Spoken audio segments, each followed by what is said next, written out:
capítulos é genealogia também, igual aos primeiros capítulos do livro de 1 Crônicas.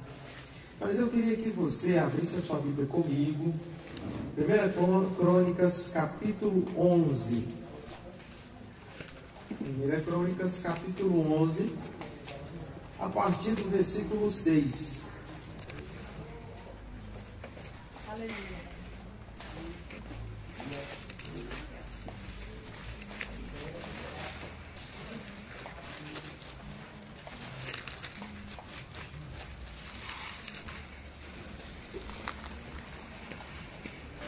Amém? 1 Crônicas, capítulo 11, a partir do versículo 6. Nós vamos ler até o versículo 9. Amém. Eu vou fazer essa leitura, se você puder ficar em pé, para essa palavra de Deus.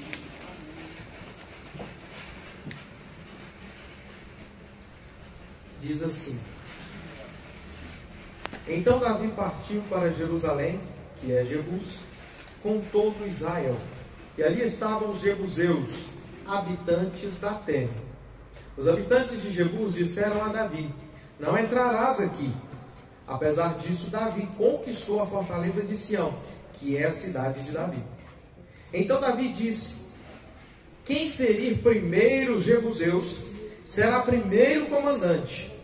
Joabe, filho de Zeruia, tornou-se comandante porque foi o primeiro a atacá-los.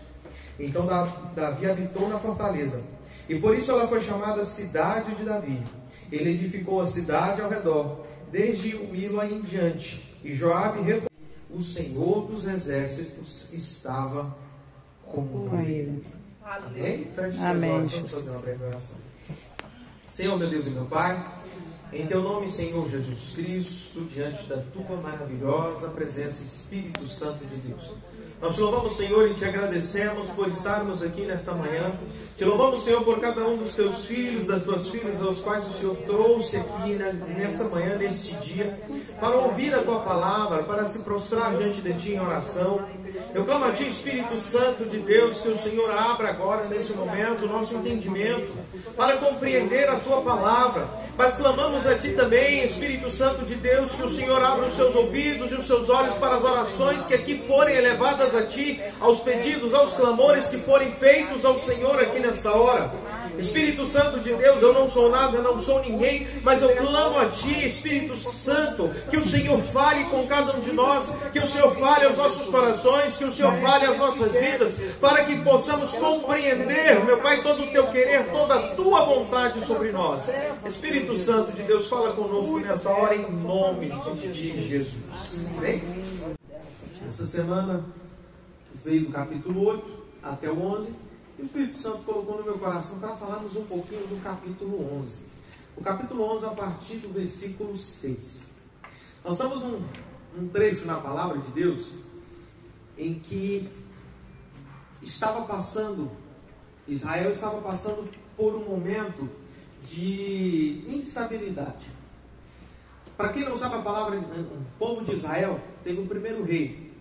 Quando eles definiram, após os profetas, quiseram ter reis iguais às nações vizinhas. E eles definiram então o primeiro rei, Saul. Porque Saul era um homem forte, belo. Diz a palavra de Deus que Saul, onde ele passava, ele tinha, até a altura dele era diferente. Que por onde ele passava, ele era destaque, todos viam. E por causa disso, por conta da beleza, da força, da formosura, de ser um homem de destaque, às vezes a postura, decidiram colocá-lo como rei. E Deus assim concordou. Mas passou-se um tempo, Saul desobedeceu a palavra de Deus, desobedeceu ao Senhor, e Deus permitiu que o fim dele acontecesse, que chegasse ao fim o reinado dele. E então Israel estava nesse momento, quando nós estamos começando a ler o capítulo 11, Israel está bem nesse momento em que Saul havia morrido e não tinha outro rei.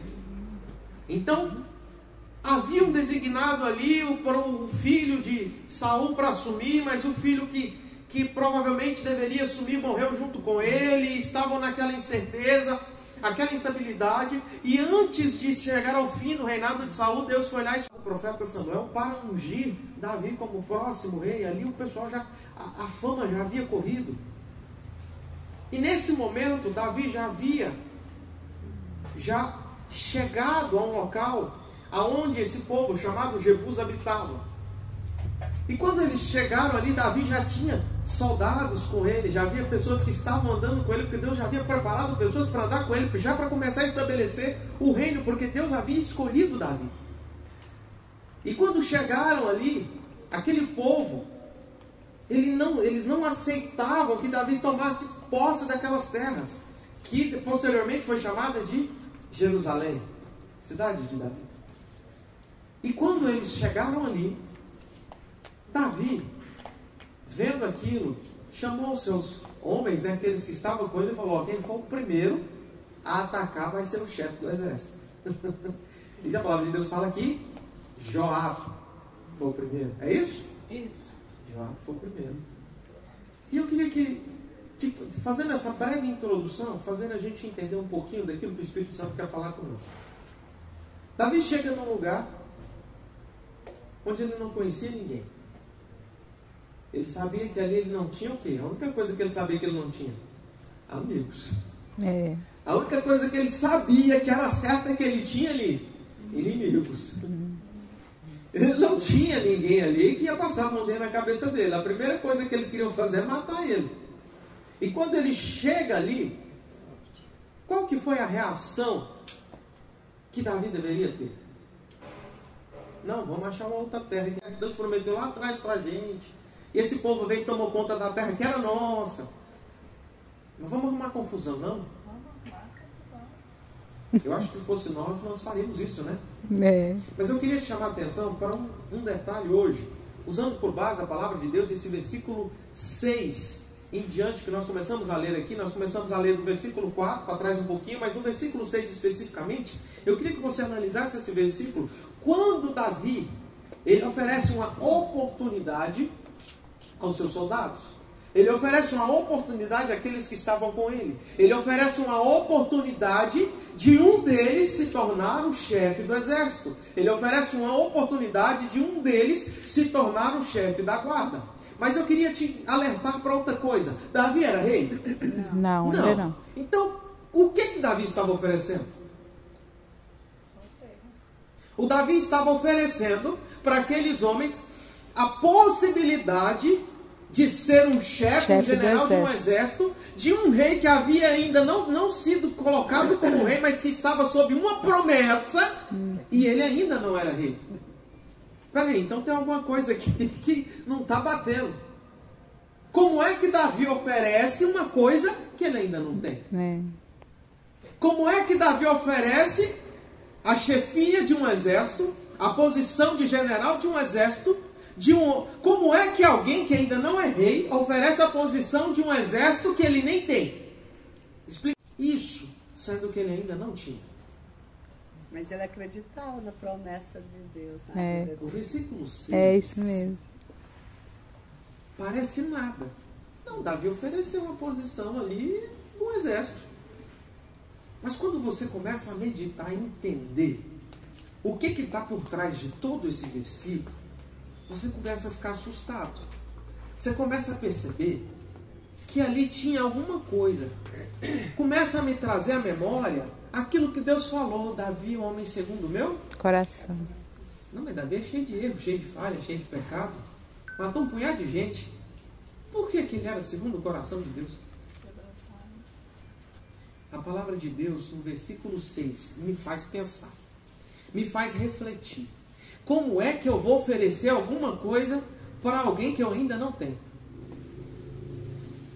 Será que não é um cheque sem fundo? Predatado. Predatado. Aí você coloca lá assim, como é que chama? Canhotinho, né? Que ia, né? É. Você coloca lá no canhotinho, vencimento, volta de Jesus. Irmãos, a palavra de Deus, ela é muito linda e ela tem coisas que a gente não compreende. Quando Davi estava oferecendo aquilo, ele estava confiando na promessa que ele havia recebido. Quando Davi oferecia aquilo, ele estava confiando em algo que ele não via, mas que ele sabia que ia acontecer. Quando Davi estava oferecendo aquilo, Ele estava Ele estava confiando na confiança de alguém Nós que duas havia sem recebido moral. uma promessa. Eu e a Luzia do sem moral. Joabe estava confiando na confiança de Davi, que estava confiando numa promessa de um profeta que já havia até ido embora. É. Nós paramos para pensar, é um absurdo isso. Isso não pode ser normal. É por isso que crente é chamado de doido. Porque ele confia em algo que não se vê. Mas ele confia em alguém que tem todo o poder. É verdade. Amém, Jesus. Glória a Deus.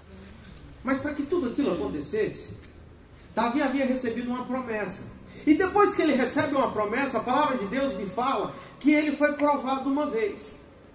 Lá em Samuel, lá atrás, antes de Davi se tornar adulto, ainda adolescente, passando para a fase adulta, ele chega num lugar, vai lá levar alimento para seus irmãos, chega num lugar, está lá de repente um gigante afrontando quem? O povo de Deus. É. Ali Davi começa a provar que ele merecia aquilo que Deus havia feito para ele.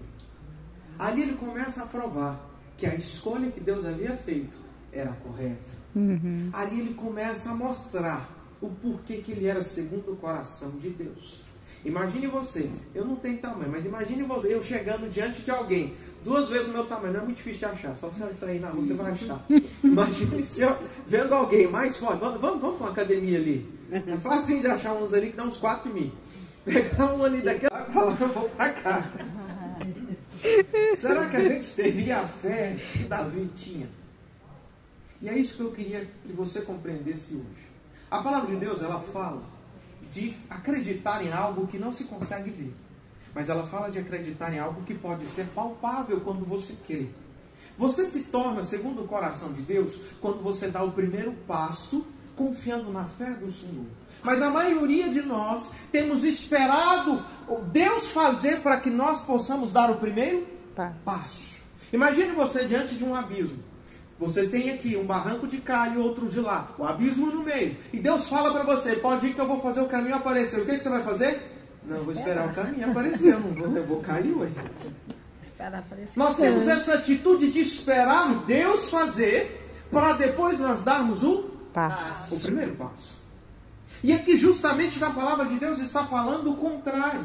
Joabe não estava esperando Davi virar rei. Mas ele falou, não, se ele recebeu uma promessa, eu vou confiar. Se ele falou, eu vou porque eu sei que ele vai cumprir a palavra dele comigo. Se Davi confia em Deus, eu confio em Davi que confia em Deus. Eu confio no Deus que Davi confia. Eu acredito naquilo que Deus tem feito sobre a vida de Davi. E eu vou crer nesse Deus, vou confiar nesse Deus. E também vou fazer. E eu sei que eu não vou morrer porque Deus está com Davi. Se Deus está com Davi, ele vai ser vitorioso. Então eu estou do lado certo. Eu vou dar o primeiro passo para que eu me torne aquilo que Davi me prometeu e aquilo que Deus prometeu. Nós não podemos duvidar das promessas de Deus. Glória a Deus. A palavra de Deus, ela me traz. A gente estava falando aqui um pouquinho sobre Davi. Quando Davi vai enfrentar o gigante, Golias, essa história todo mundo já ouviu. Eu gosto sempre de falar dela. Mas quando ele vai enfrentar o gigante, ele não era ninguém. Ninguém sabia da promessa. Você acha que alguém estava confiando que Davi pode ir lá porque a gente sabe que Deus fez a promessa, que Deus usou saber? Não, a promessa estava em secreto ainda. Oh, Deus. Ninguém sabia daquela promessa. Mas Davi sabia acreditar. Mas ele não estava confiando na promessa. Aí é que eu quero te alertar a isso. Davi não enfrentou Golias confiando na promessa de que ele seria rei. Davi enfrentou Golias confiando no poder de Deus. Ou seja, peraí, complicou mais um pouquinho. Davi não tinha nenhuma promessa que ia ser vitorioso, só tinha uma promessa que ele ia ser rei. Mas não tinha uma promessa que ele ia ser homem de guerra, de batalha. Não teve uma promessa de que ele seria um homem que derrotaria exércitos. Não teve nenhuma promessa dessa emoção sobre a vida dele. Mas ele foi e venceu porque ele confiou, acreditou, porque ele creu totalmente no poder soberano de Deus. Glória a Deus. Peraí, Aleluia, pastor, o que o Jesus. senhor está querendo dizer? Eu quero te dizer que mesmo sem promessa, quando nós damos o primeiro passo, quando nós acreditamos em Deus, Deus faz com que aquela nossa fé se torne. Verdade. Aleluia, Jesus. Quando Davi foi diante de Golias, ele não tinha pressa de que ia ser rei. Não, peraí. Ser rei é uma coisa, ser rei não é guerreiro. Ser rei não capacita ele para batalha, peraí. É isso, exatamente, é aquele que manda só. Mas ele foi porque ele acreditou que Deus poderia agir se ele tomasse o primeiro passo em nome de Deus. Palavra de Deus, lá em Esther, capítulo 4, capítulo 7. Esther foi ali escolhida como rainha. Só que de repente, um homem chamado Amã, um dos chefes ali do rei, decide que o povo de Israel e o povo judeu deveria ser eliminado. E Esther era da onde? Era um mistério. Não era, ela não pertencia ao povo judeu? Ela não pertencia, né, ao povo judeu, né? Ela Pertencia ao judeu? Ela era judia. Ela era judia, é mesmo. E ela estava num reinado, num rei que não era. E a Amã decidiu matar aquele povo. E foi levar essa proposta. E ela não podia adentrar à presença do rei sem que ela fosse chamada. Quem leu o livro de Esther sabe disso. E ela fez o quê? Vou esperar Deus avisar quando é que eu posso entrar lá. Não, ela entrou. Ela orou, jejuou e orou.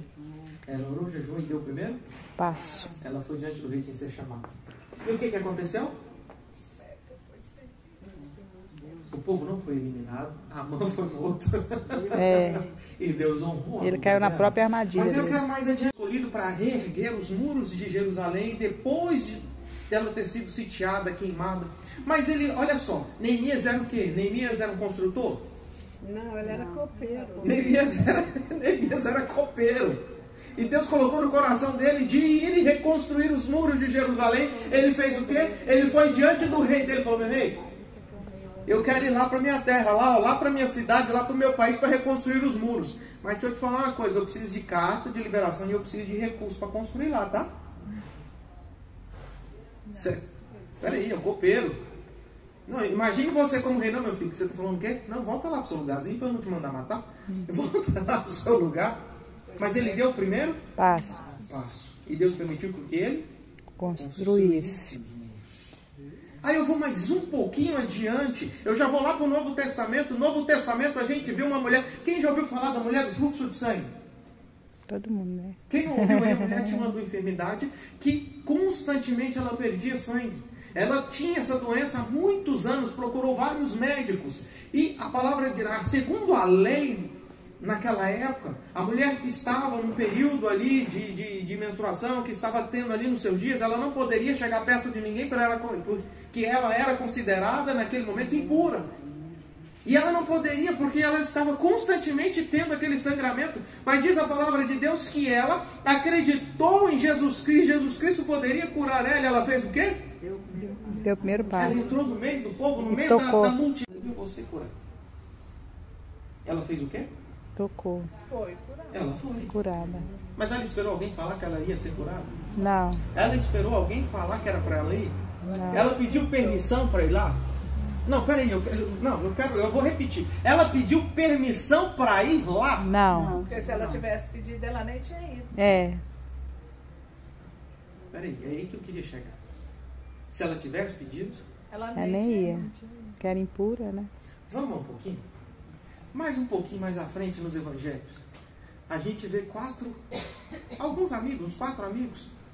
E dentre esses amigos tinha mais um que era paralítico. E não conseguia andar, não conseguia se locomover, mas ouviu falar de Jesus. Aqueles amigos tentavam chegar, a casa estava cheia, não tinha como chegar para lugar nenhum. O que eles fizeram? Botaram o paralítico numa cama, uma espécie de pano, amarraram aquele pano, subiram por cima da casa, destelharam ali onde ele estava, não sei nem se tinha telha, se era um buraco, o que era, porque tem muitos que dizem que as casas tinham tipo uma abertura em cima, né? Eu sei que eles levaram ele por cima e desceram ele bem em cima de Jesus, bem onde ele estava. E ele foi o quê? Curado. Amém. Você acha que eles não tinham pedido para deixar eles entrarem? Se tivesse pedido, Não tinha entrado. Não, eu tenho certeza que eles pediram. É. Sabe por que não deixava? Porque tinha uma fila de aleijado e paralítico ali também. Tinha uma fila de doente querendo ser curado. Não era só ele, mas o que eles fizeram? Vamos dar um jeito. Vamos dar um jeito. Nós vamos resolver. Nós vamos lá. Aí eu vou. Josué recebeu o comando ali depois de Moisés, do povo que havia saído do deserto. E chega diante de uma cidade que tinha muros gigantescos. Exércitos. Homens preparados para a guerra. Aquele povo veio pelo deserto 40 anos. Aí chegou ali, Deus falou para ele, não, vai lá, dá a volta lá que eu vou derrubar aqueles muros. Ele falou, o quê? Como é que O barulho da nossa sandália vai cair os muros, vai. Você acha que Deus repetiu? Já está Não. falado, meu filho. Vai. Josué fez o quê? Aprontou todo aquele povo. Aprontou exército, né? Uhum.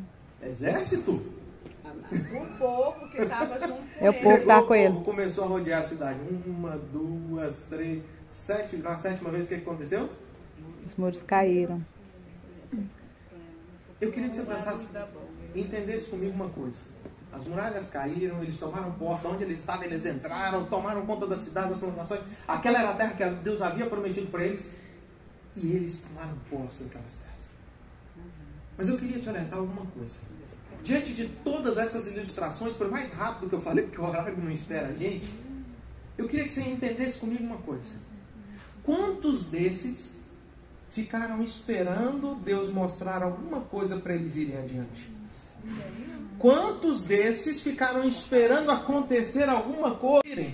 Quantos desses ficaram esperando alguma coisa acontecer de sobrenatural para que eles pudessem acreditar que Deus estava com eles? Quantos desses receberam uma promessa? Davi, Josué. E os outros? Não receberam. Por mais que você tente argumentar que foi porque receberam promessa, os outros não receberam promessa. Eles creram sem receber nenhuma promessa. E eu queria que você entendesse comigo no versículo 6. Vamos voltar lá em Joabe, na leitura que nós fizemos aqui hoje. Joabe não tinha uma promessa de Deus. Joabe não tinha ouvido a voz de Deus. Joabe não tinha visto um milagre de Deus. Joabe não tinha visto Deus aparecer para ele, mas ele acreditava que Deus poderia mudar toda a situação deles. Eu queria fazer você pensar mais um pouquinho. Aqueles que acompanhavam a Davi eram pessoas que estavam dentro de uma caverna, chamada Caverna de Adulão, a qual eram rejeitados. Aqueles que estavam ali eram pessoas que tinham dívidas, eram as pessoas que haviam sido acusadas de alguma coisa, eram pessoas que nem os parentes iam ver, eram pessoas que eram rejeitadas por todas as outras, incluindo todos aqueles que estavam ali agora com Davi. Nessa passagem, essas eram pessoas rejeitadas, mas que não foram rejeitadas por alguém, que não foram negadas por alguém, que não foram separadas. Foi essa pessoa que aceitou todas elas. Davi estava ali, abraçou a todos eles, tratava eles da melhor forma possível, e isso começou a encher o coração deles de algo diferente. Não é porque Davi era bom ou era melhor, é porque somente alguém que poderia ter alguma coisa especial é que poderia tratá-los daquela forma, sem rejeição, sem preconceito, sem considerá-los nada ou afastá-los de toda e qualquer família, mas eles estavam ali sendo aceitos como irmãos por alguém que não queria saber o que havia acontecido, o que eles haviam feito ou o que eles haviam deixado de fazer. Mas aí eu quero que você entenda isso comigo. Davi aceitou eles não porque Davi era bom, não porque Davi era melhor, mas Davi aceitou eles porque Davi tinha alguma coisa dentro dele que fazia com que ele fosse diferente. Davi tinha a presença do Espírito Santo, tinha Deus habitando dentro de si. E ele entendia que ele não era maior ou melhor do que ninguém, mas ele sabia que ele servia a um Deus que aceitava todos aqueles, independente do que haviam feito ou do que havia acontecido, mas que estava pronto a ajudá-los e estar ali com eles. E aquilo tocou o coração deles. E entendendo isso, eu queria que você agora fizesse uma experiência comigo. Fechasse os seus olhos. E eu ouvisse só minha voz aqui. E eu queria que você começasse a imaginar agora e a lembrar aquilo que você pediu para Deus, mas que você pediu, não fez nada e está esperando uma resposta de Deus. Esperando uma resposta de Deus. E eu queria agora que você, juntamente comigo, imaginasse o seguinte: se você pudesse resolver tudo isso que você pediu para Deus, você faria ou continuaria esperando? Faria. Vou fazer. Abrir seus olhos, olha para mim aqui agora. Quem aqui achou alguma coisa que tem pedido para Deus, mas que ainda está esperando o sinal de Deus? Oh, Deus. Não estou esperando não, que eu vou fazer já. Já vou fazer. Quem aqui está esperando o sinal de Deus? Não, eu estou, irmão. Tem coisa que eu faço, mas tem coisa que eu fico esperando, porque eu sou teimoso, eu sou medroso. Não vou negar. Mas eu vou fazer. Isso é natureza humana. Mas deixa eu te falar uma coisa. Você não precisa receber uma promessa para que você seja abençoado. Oh, Deus. Você não precisa receber uma profecia para que você seja abençoado. Você não precisa de alguém do nada surgir e falar para você: não, irmão, você vai fazer isso, isso, isso. Não, peraí, você não precisa de nada disso. Deixa eu te falar uma coisa. Você serve um Deus que age não pelo poder dele, porque o poder dele pode todas as coisas. Deixa eu te falar uma coisa. Ele pode tudo. Tudo que você quiser desejar, ele pode na sua vida. As pessoas não entendem isso. Nós servimos a um Deus que tem todo o poder, que pode todas as coisas. Nós servimos um Deus que é onisciente, que tem toda a sabedoria e o conhecimento. E nós servimos um Deus que é onipresente, está em todos os lugares. Eu acho que as pessoas ainda não entenderam isso. A maioria das pessoas não compreendem isso. Que você serve um Deus que tem todo o poder nas suas mãos. Não é? Ele pode livre-arbítrio para escolher se você quer ser alguém, se você não quer ser nada, se você quer ser abençoado ou se você não quer ser abençoado. Não, pastor, peraí, livre-arbítrio não é isso não. O significado de livre-arbítrio é decidir para onde eu vou. Não, não é isso não. O livre-arbítrio é decidir se você quer ter uma vida abençoada ou não quer. Não, pastor, o dicionário não diz isso. O dicionário pode não dizer, mas a interpretação espiritual do livre-arbítrio é a seguinte: eu escolho ter uma vida abençoada por Deus, livre de toda e qualquer dificuldade que não possa me atrapalhar, ou eu escolho uma vida cheia de problemas, dificuldade, de sofrimento, de depressão, de choro, de mágoa, de rancor. O livre-arbítrio nos traz uma decisão de vida. O livre-arbítrio que Deus te entregou não se refere apenas ao decidir: não, eu tenho a livre escolha, eu vou para a direita ou vou para a esquerda. O livre-arbítrio na palavra de Deus se refere: eu escolho ter uma vida com Deus ou eu escolho ter uma vida sem Deus. E consequentemente o resultado é o seguinte: se eu escolho uma vida sem Deus, eu escolho uma vida perdedora, eu escolho uma vida sem futuro, eu escolho uma vida sem salvação, ou eu escolho servir a um Deus. Glória a Deus, que aleluia. pode mudar a minha situação, que pode mudar todo e qualquer problema na minha vida, que pode me direcionar para as portas certas. Aleluia, Jesus. O livre-arbítrio nos traz essa escolha. Joabe tinha um livre-arbítrio. Ele poderia virar para Davi: ah, não, Davi, pelo amor de Deus, até hoje você não aprendeu. Tanto que nós vamos perseguindo agora mais um. Não, vamos embora, vou tocar minha vida, vou ver se eu arrumo uma família para ele. Ele poderia ter escolhido. Mas está direcionado a falar somente se eu creio no Senhor Jesus Cristo ou não. O livre-arbítrio te dá o direito de ser um vencedor ou um perdedor. O livre-arbítrio te dá o direito de vencer ou de perder uma batalha. O livre-arbítrio te dá o direito de escolher o que você quer para a sua vida. O livre-arbítrio te dá a decisão de ficar esperando, de ser mais um coitado, esperando a resposta de Deus, ou de ser um vencedor e dar o primeiro passo e falar: Deus, eu sei que o Senhor está comigo, eu estou indo embora, vamos embora, Deus. Eita, glória, aleluia. Você decidiu o que você quer para a sua vida. Glória a Deus, aleluia. Você quer ser mais um soldado carregando escudo do general? Ou você quer ser o primeiro e ter outras pessoas carregando as suas armas, os seus escudos e te protegendo? A escolha é sua. O livre-arbítrio é seu. Não, pastor, isso é historinha. Não é historinha, não. Deixa eu te falar uma coisa. Mude a sua mentalidade diante de Deus. Aleluia, Jesus. Não é se Deus... Rapaz, deixa eu te falar uma coisa. Se Deus quiser... Eu fico chateado quando alguém fica falando, não, se Deus quiser, um dia eu vou ter uma casa. E o que você está fazendo? É. Se Deus quiser, um dia eu vou ter um carro. Tá bom. Você está fazendo o quê? Se Deus quiser, eu vou ser promovido naquela empresa e vou ter o maior salário. O que você está fazendo? Eu sei que não é fácil. Eu sei que às vezes nós damos passos no vazio. Porque às vezes não é aquele rumo que Deus quer. Mas se você não der aquele passo, como é que você vai chegar a algum lugar? É verdade. Se você não der aquele passo, como é que você vai alcançar alguma coisa? Eu quero pegar esse copo com água. A mãe pegar esse copo, pode ser que eu... Opa! Mas eu tentei. É. E eu só poderia pegar esse copo com água se eu estivesse indo no rumo dele. Isso não é pregação de autoajuda. Isso não é pregação de coach. Deixa eu te falar uma coisa. Isso é a palavra de Deus. Amém. A palavra de Deus não fala que onde eu colocar o meu pé... Aleluia, Jesus. Tem até na internet, né? Quem gosta muito de internet já viu, né? O povo vê um carrinho lá, opa, eu passar meu pé, Deus falou que eu já botar meu pé vai ser meu, hein? O pezinho lá da Ferrari. Vai trabalhar pra gente, né? Sabe o que é isso? É uma brincadeira. Mas para pensar comigo. Como você vai conseguir alguma coisa se você não fizer a sua parte?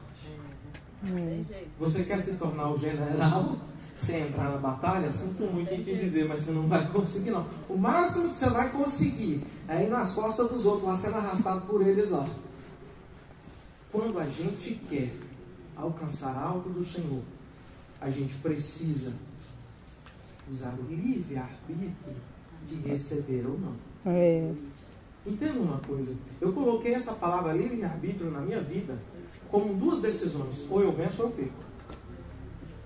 É. Para me vencer eu estou com Deus, para me vencer eu vou adiante, para me vencer eu enfrento o Golias, para me vencer eu não olho para o tamanho do Golias, até então medinho, mas eu vou.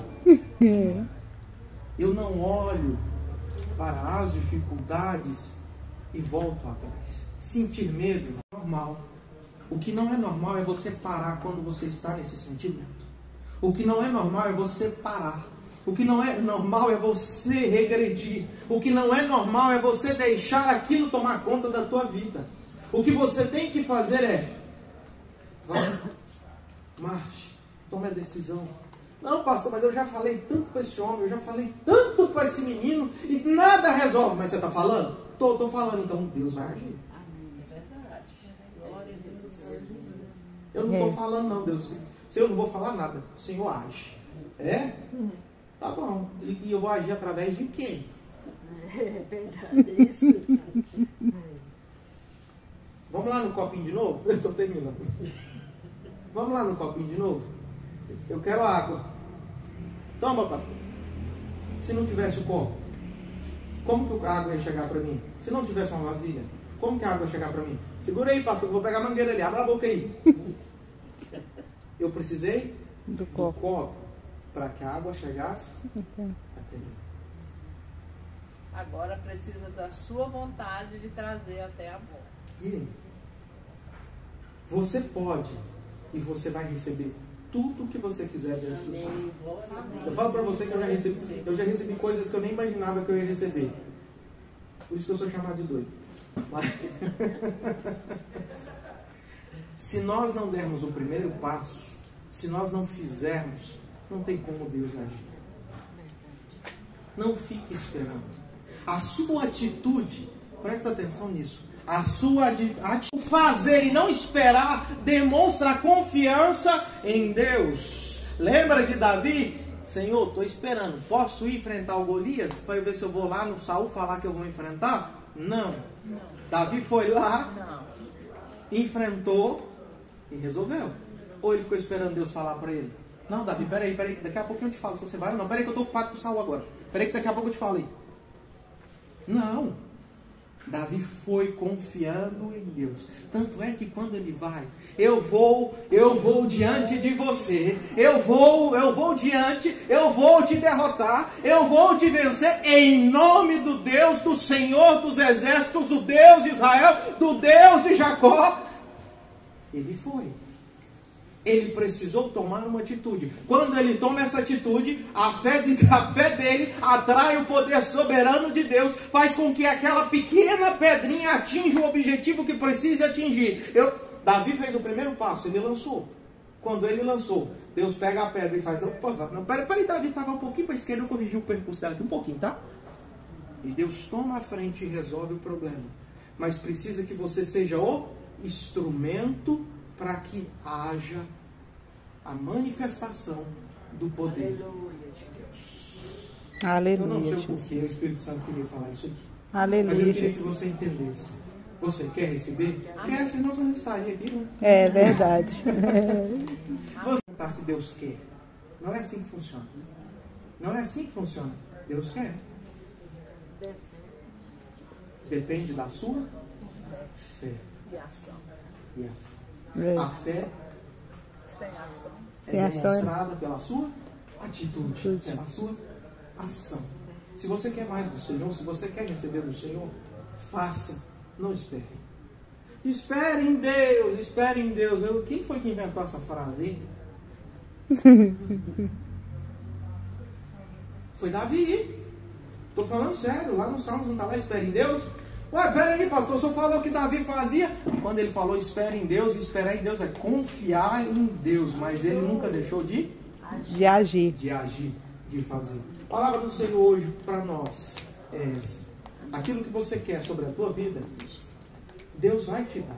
Aleluia. Deus vai te entregar. Amém. Desde que você não espere parado, mas desde que você confie e faça a sua parte. Porque quando eu faço, eu demonstro, Deus, eu estou fazendo porque eu já sei que o Senhor vai me ajudar. Eu estou fazendo porque eu sei que o Senhor vai fazer alcançar o meu objetivo. Eu estou fazendo porque eu sei que o Senhor vai direcionar a minha vida para esse resultado. Eu estou fazendo, Senhor, porque mesmo que eu esteja no caminho errado, no meio do percurso o Senhor me corrige, para que eu alcance a minha vitória. Porque eu estou fazendo no nome do Senhor. Eu estou fazendo envergonhado. Será que nós não fazemos com medo de errar? Com medo da vergonha? Será que nós não fazemos com medo de sermos envergonhados? Deixa eu te falar uma coisa. A vida de quem é vencedor, ela tem muitas percas, ela tem muitas derrotas. Mas é depois dessas derrotas que vem a vitória. Deus direciona as nossas vidas. Deus corrige o nosso percurso. Mas eu preciso andar. Eu preciso ir. Eu preciso fazer. Se eu não fizer, a fé não terá resultado. Se eu não alcançar essa fé, o poder de Deus não tem como agir. Se eu não acreditar, o poder não vai agir sobre a minha vida. Eu entendo isso hoje. Joabe fez, sem nenhuma promessa, mas ele alcançou, porque ele fez para receber. Ele não ficou esperando receber. Amém, Jesus. Entenda isso. Aquilo que você tem pedido ao Senhor, não fique esperando sentado. Faça alguma coisa. Proste-se, ore, peça a Deus, Senhor, o que eu tenho que fazer, eu vou fazer, mas direciona para eu fazer, para eu não ficar esperando e não receber resultado nenhum. Faça, e Deus vai agir sobre a tua vida. Amém? Amém, Jesus. Deus abençoe.